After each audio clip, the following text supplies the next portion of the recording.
Hi guys, I'm Shme, hello and welcome back to the official Mercedes-Benz YouTube channel, where today we're at the Mercedes-Benz Museum, where I'm going to see if we can go for a private tour. Hi Michael, how are you? Good evening, Shme. You know you can park your car there. Don't you think it fits in? I think it looks pretty good. I think obviously you have a point, Derek. It fits in really good with the rest of us. So what about it? Can we go have a look around? Obviously it's Monday, so you know all the museums are closed, so I don't think I can make that happen. Oh, come on. We made an exception taking the SLS Black Series out. What about it? I think we should go and have a look. I think I can't say no to you like 2 times in a row. So, one exception. I know you know as much about cars as I do, so I'm gonna tell you, give you kind of a secret tour about 5 facts about Mercedes-Benz you probably don't know yet. Well, that sounds pretty good to me. Let's go and have a look, and you guys can come along as well in VR 180 to explore around the museum.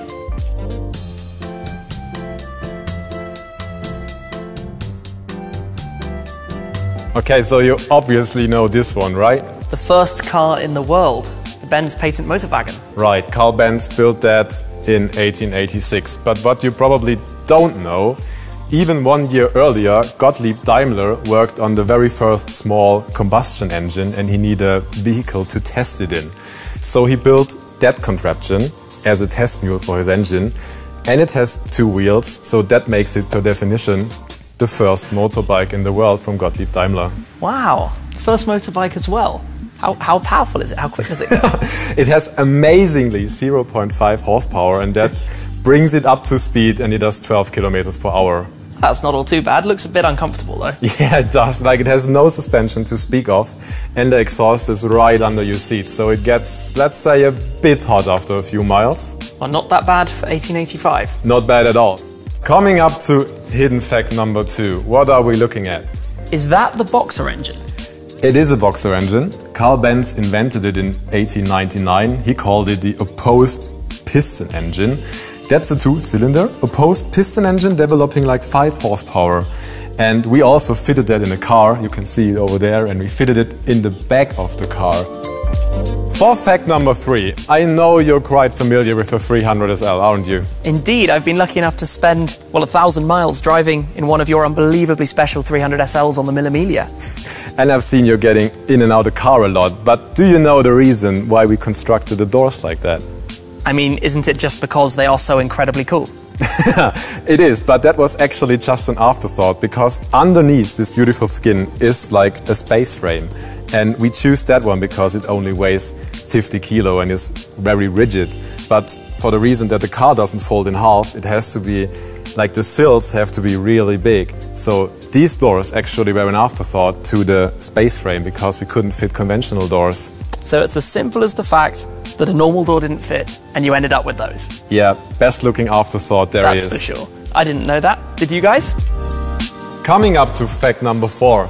Do you know that we're actually celebrating 40 years of G-Class this year? Well, that's quite good fun. Fact 4, 4 decades of the G. Yeah, what a coincidence. And hidden underneath all this mud is the hidden fact that some parts never changed through all the production cycle. For example, like this door handle.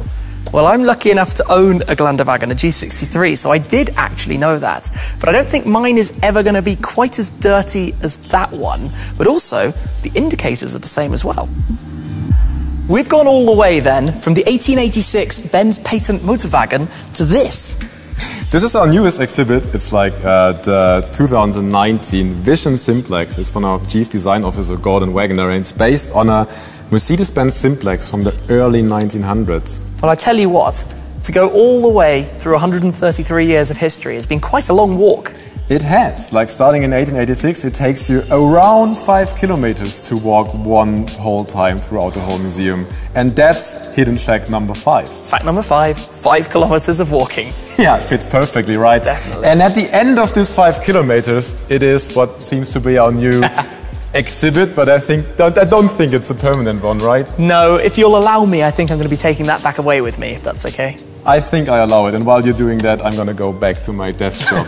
It was a pleasure having you here, man. I hope you enjoyed it. Absolutely. Thank you very much for the tour. Thank you for the opportunity. See you next time, I would say. Definitely. Have a good one. Bye. Hope you've all enjoyed. Cheers.